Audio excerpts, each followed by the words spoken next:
नवी मुंबईतील कामोठे सेक्टर 34 परिसरात गॅस गळतीची घटना घडल्याने काही काळ परिसरात भीतीचं वातावरण निर्माण झालं। पाणी पाईपलाईन टाकण्याच्या कामादरम्यान गॅस लाईनला धक्का लागल्याने ही घटना घडली।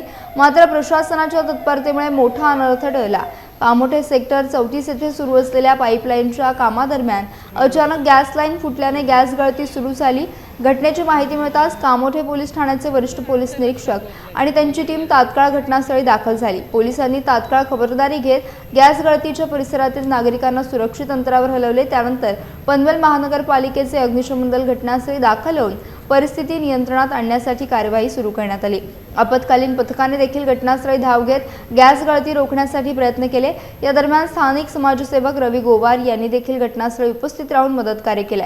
सुदैवाने या घटनेत कोणतीही जीवितहानी किंवा वित्तहानी झाली नाही। प्रशासनाच्या वेळीच केलेल्या कारवाईमुळे संभाव्य मोठी दुर्घटना टळल्याने नागरिकांनी सुटकेचा निश्वास सोडला।